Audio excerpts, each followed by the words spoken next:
Hello, everyone. Tonight we will be standing in a room that doesn't feel like mine anymore. The lamp in the corner flickers, not because it's old, but because it seems to know something's off. The light isn't warm, it's watching, like it's holding its breath. The air is still, too still, like a moment frozen, just before something breaks. Outside, the wind brushes against the window, software almost like fingers, as if the night itself is trying to get in. And I'm sitting here, hands folded in my lap, but my mind is anything but still. Memories are flooding in, fast, loud, uninvited. They crash into each other like waves in a storm, and suddenly, the floor I used to trust feels like a lie. Have you ever felt that? Like the ground beneath you wasn't real anymore? Like everything you believed was just a bedtime story meant to keep you calm? That's where I am, right now, right here. And tonight, I want to tell you about the moment my world fell apart. Not from war, not from disaster, but from betrayal. Because the person who was supposed to protect me was the one who shattered everything. Now, before we go further, please take a moment to like this video and subscribe, only if you truly connect with these stories. I only want to keep sharing if they mean something to someone, and if you're listening right now, drop a comment.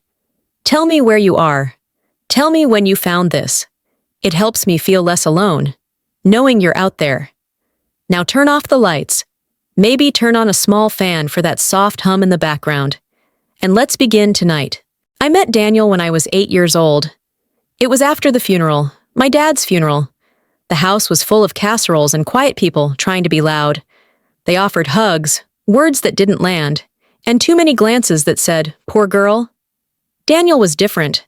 He was 17 back then, tall, confident, with that easy kind of smile that made people trust him before he even said a word.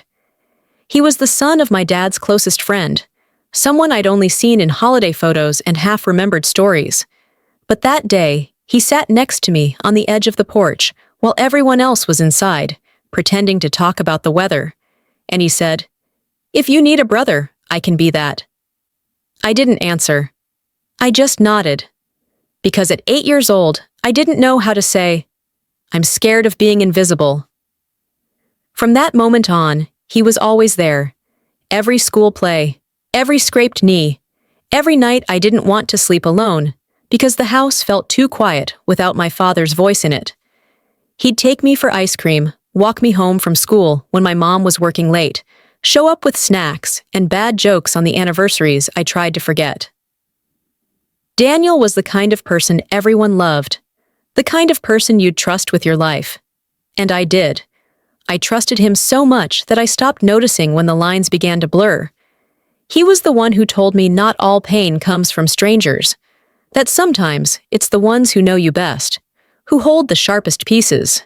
But back then, he was just Daniel, my brother by choice, my protector, the only one who stayed when everyone else moved on.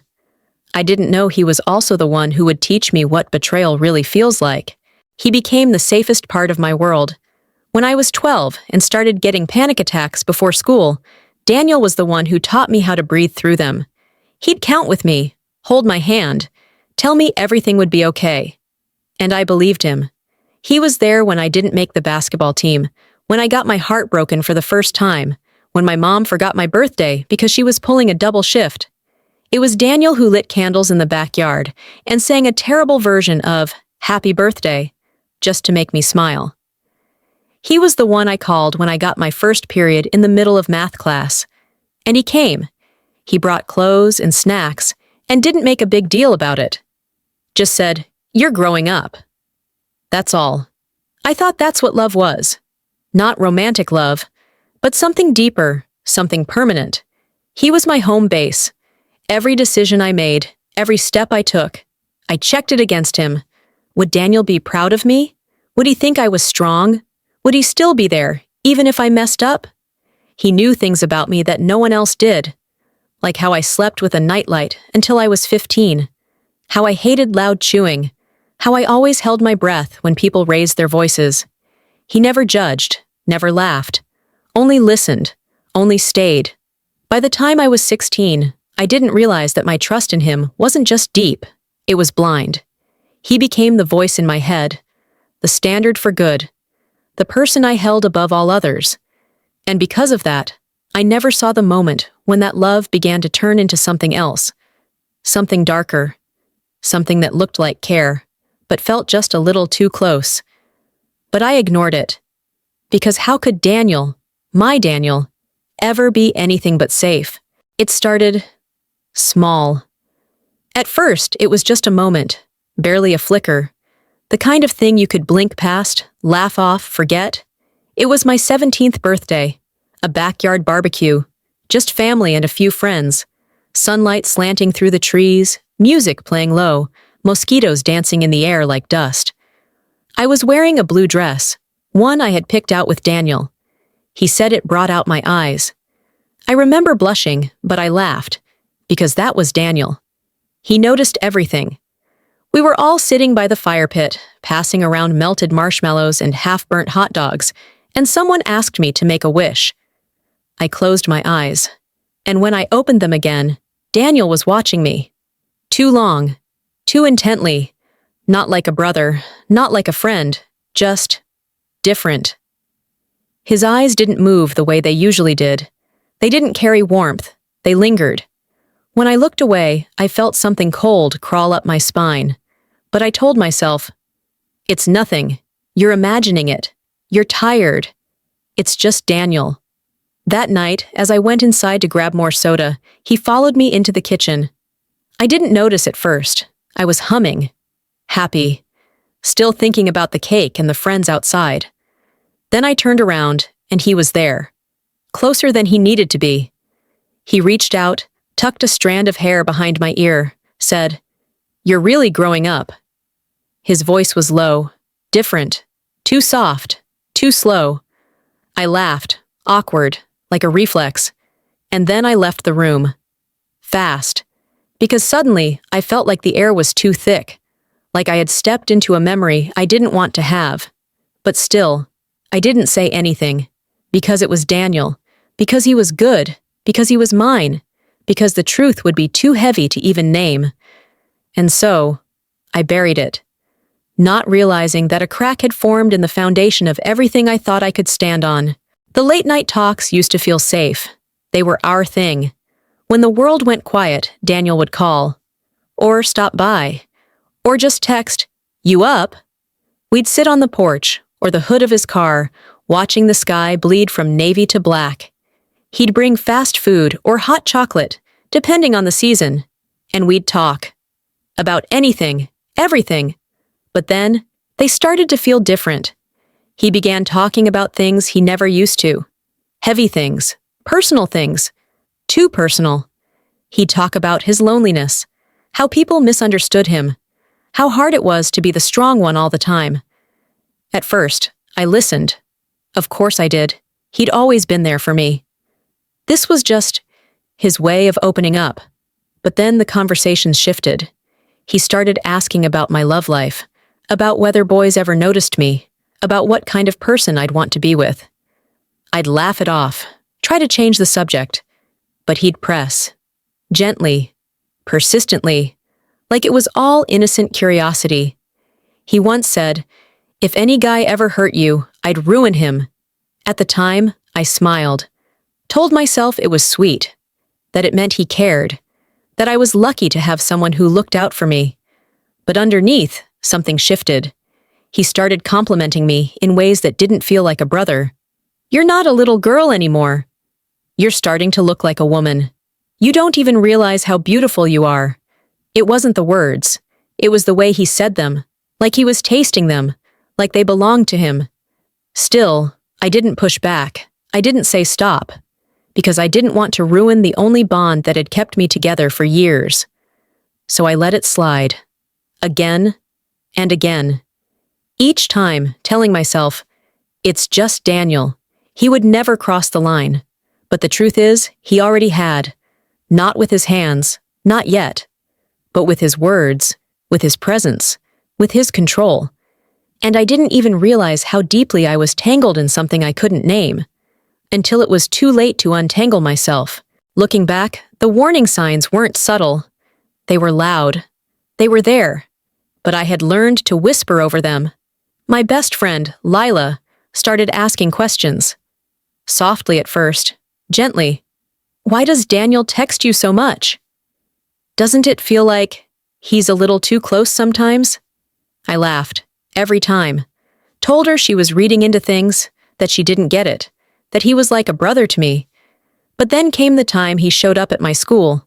Unannounced, middle of the day. He said he was just checking in, that he missed talking to me. But something in his eyes felt off. Too intent, like he was measuring who else had access to me. The school counselor saw us talking. She pulled me aside later, said, "Is everything okay at home?" Her tone was light, but her eyes weren't. I nodded too quickly, said I was fine, that Daniel was just family, protective, caring. She didn't press, but she should have. At home, my mom didn't see it. Or maybe she didn't want to. She loved Daniel, saw him as a surrogate son, the one who stepped in when she couldn't always be there. He helped with repairs, with bills, with keeping me company on the nights she worked late. So when he hugged me too long, when his hand lingered a second too much on my back, no one questioned it, not even me. Because how do you accuse someone of something your whole world has painted as pure? How do you doubt the person everyone else calls a blessing? So I turned the volume down on my instincts, muted the alarms ringing in my chest, and every time someone tried to speak up, I defended him. Fiercely, blindly. Because if Daniel wasn't safe, then nothing was. And I wasn't ready to live in that kind of world. It didn't feel like a trap at first. It felt like devotion, loyalty, history. Daniel knew everything about me, what made me laugh, what made me cry, how to calm me down, how to push just enough to get me to open up without ever seeming forceful. And he used that, so carefully, so patiently. He'd say things like, "I'm the only one who's always been there, you know? Other people come and go, I never left." It sounded like love, but it wasn't. It was leverage. When I started spending time with new friends, he'd go quiet, withdraw, make me feel like I'd hurt him. And then, just when I'd start to feel guilty, he'd come back, smiling, gentle, like I had been the one who needed forgiveness. He'd text me late, call when I didn't answer, leave voicemails that said, "I just worry about you." And the thing is, he made me feel like I owed him, because he had been there when no one else was, because he had picked up the pieces after my dad died, because he had been my protector through every dark corner of adolescence. So when things felt off, when he crossed a boundary, when his compliments made my skin crawl instead of glow, I stayed quiet. I told myself, he's been through a lot. He doesn't mean anything by it. I must be misreading the moment. But I wasn't. He knew exactly what he was doing. He wrapped himself in my trust like armor, used it to inch closer, bit by bit, until I couldn't tell where protection ended and possession began. He didn't need to yell, didn't need to threaten. His power came from silence, from history, from knowing I'd never want to hurt him, even if he was hurting me. By the time I realized I was trapped, the door had already closed behind me, and I didn't even remember walking in. It all fell apart the night of the graduation party. It was supposed to be a celebration. My class had made it. We were finally done. Freedom, adulthood, the edge of something new. The music was too loud, the drinks were cheap, the air thick with sweat, perfume, and teenage adrenaline. I hadn't even planned to go, but Daniel insisted, said I deserved to have fun. He even offered to drive me. Looking back, I think he planned the whole thing. He dropped me off, said he'd be nearby, just in case I needed anything. I tried to let go that night, tried to laugh, dance, talk to people without feeling like someone was watching me through a microscope. But around midnight, after the music died down a little, I stepped outside for air. The backyard was mostly empty. Just a few people smoking, whispers trailing into the dark. And Daniel was there. He said he just wanted to check on me, make sure I was safe. I smiled, told him I was fine, told him I could handle myself. He moved closer, too close. Said I looked beautiful, that he was proud of me, that no one would ever understand me the way he did. I laughed softly, trying to shift the moment. But he didn't shift. He reached out, touched my arm, then my hair. Then I froze. My breath caught. Everything in me screamed no, but my voice went silent. And in that one horrible moment, everything I'd buried, everything I'd ignored came rushing to the surface. I pulled away. Hard, stepped back, told him not to touch me. He looked surprised. Not angry, not apologetic, just surprised, as if I'd broken some unspoken agreement. And then, just like that, he smiled, said, "You're tired. Let me take you home."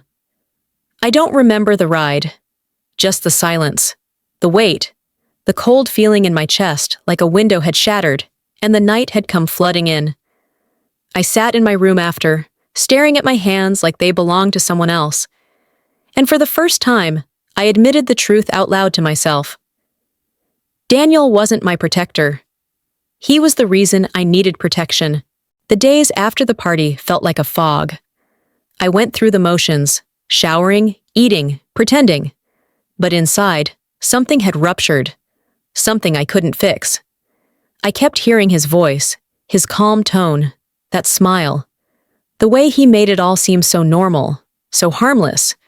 But I didn't feel normal, and nothing about it felt harmless. I didn't tell anyone. I couldn't. Because what would I even say? That the person everyone trusted, the person my own mother called family, had crossed a line so quietly that I couldn't even prove it? I replayed the moment again and again like it was a movie I couldn't turn off, and every time I asked myself, did I exaggerate? Was it that bad? Maybe I overreacted. Maybe it was just awkward. Shame is a strange thing. It doesn't shout, it whispers, and it grows in silence. I avoided Daniel, stopped answering his texts, told my mom I was just tired, just overwhelmed by graduation. She believed me. Why wouldn't she? And yet, Daniel kept reaching out, little messages, little reminders, checking in. Sometimes he'd say, "You're not mad, right? We're still good?" I'd never hurt you. Each one felt like a hook pulling at my ribs. I didn't know how to say, "You already did." I started sleeping with the lights on again, stopped going to parties. Even Lila noticed I wasn't myself. "You're fading," she said one afternoon. "You're here, but you're not." She didn't push, not yet, but her voice cracked when she said it.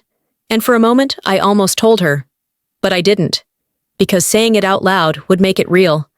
And I wasn't ready to deal with the truth, that someone I loved, someone I trusted, had broken something I didn't know how to rebuild. So I stayed silent. And in that silence, I became a stranger to myself. The words came out quietly, almost accidentally. Lila and I were sitting in my room, cross-legged on the floor, halfway through a tub of melting ice cream, and a rerun of some reality show neither of us were really watching. She asked again how I was doing, really doing, and I laughed. Not because it was funny, but because I didn't know how else to answer. She paused the show, looked at me, didn't say anything, just waited. And something in that silence broke the dam. I didn't give her details, not at first, just a whisper. "I don't feel safe around him anymore." Her whole face changed. She didn't speak right away. She didn't press. She just nodded and gently asked, "What happened?" And I told her, piece by piece, hesitant, ashamed, tangled in my own disbelief. Every time I paused, expecting her to pull away, to question me, to make excuses for him. She didn't. She listened, and when I finally finished, I felt like I couldn't breathe. Like I had been holding my breath for weeks and only just remembered how to let go. She was quiet for a long time. Then she said, "You know this wasn't your fault, right?" I didn't answer, because I wasn't sure if I believed that yet. She squeezed my hand. Firm grounding. "We have to tell someone." That's when the panic came, because telling someone meant it would become real, unignorable, permanent. It meant watching the way people looked at me change, It meant facing my mom, facing him, and worse, it meant risking the chance that no one would believe me. But Lila didn't let it go. She stood by me, every step.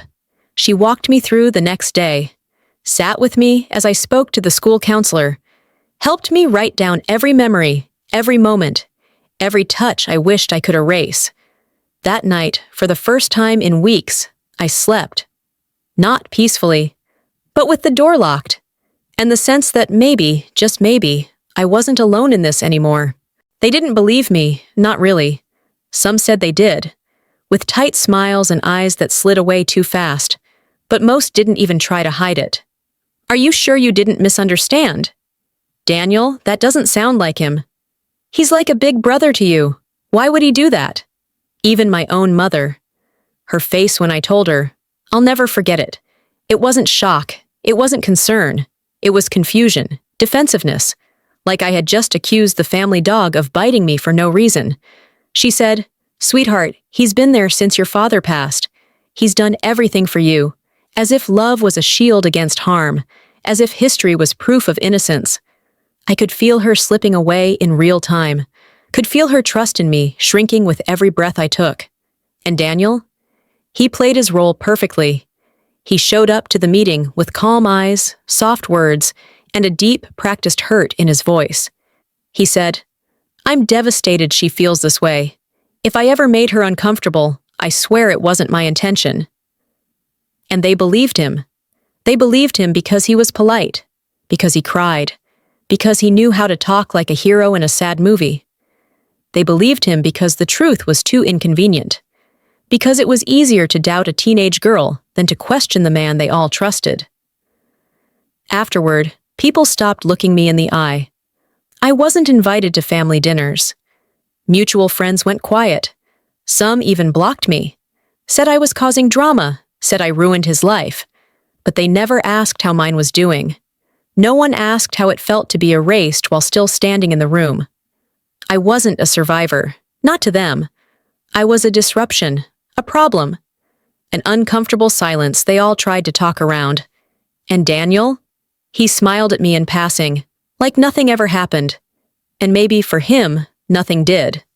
But for me, everything did. There's a kind of grief that doesn't come with funerals. No flowers, no cards, no casseroles. Just silence, and the quiet realization that no one is coming to save you. After everything, Daniel walked away untouched. No charges, no consequences, just whispers behind closed doors, and a few awkward conversations that quickly faded into nothing. But me? I was shattered. Not just emotionally, socially, mentally, spiritually. People looked at me like I was the villain in my own story, like I had betrayed someone who'd only ever tried to help. I started getting messages, anonymous, cruel. "You ruined his life. You're lying for attention. He was the only one who ever cared about you." And the worst part? Some small part of me believed them. I began to question everything, every memory, every moment, every touch. Was I overreacting? Was I too sensitive? Was I just broken? I stopped leaving the house, closed my blinds, deleted my social media. I didn't want to be seen. I didn't want to be found. And my mom, she tried, in her way. But our conversations were always laced with hesitation, with doubt. I could hear it in the pauses, the unfinished sentences, the way she never said his name out loud. She didn't ask how I was sleeping, or if I felt safe.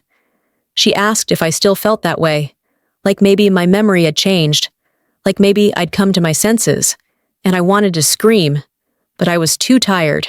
So I packed my bags, quietly, carefully, left the house that no longer felt like home, took a bus to nowhere in particular, just away, and for a while, I disappeared.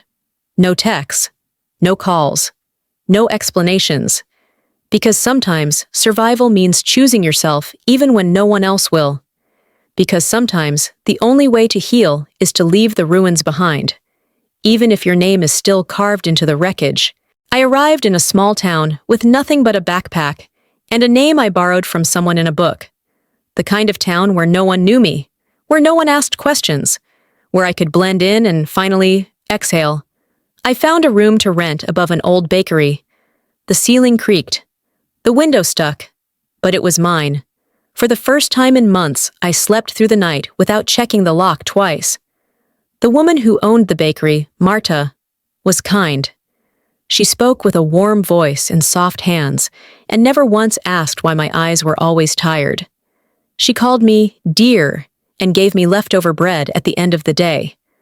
Sometimes she'd leave a small pastry outside my door wrapped in a napkin with a little smiley face drawn in pen. And somehow, that felt more like family than anything I'd had in years. I got a job at a small bookstore 2 blocks away. Quiet work, dusty shelves, endless hours to be alone with words that didn't hurt me. I started keeping a journal, not to write about him, I couldn't yet, but to write about the color of the sky, the scent of cinnamon in the mornings, the way the cat next door always jumped on my windowsill at 4 p.m. Little things, safe things. I stopped checking my phone, stopped wondering if anyone was still looking for me, and slowly something in me began to stitch itself together. Not perfectly, not neatly, but honestly.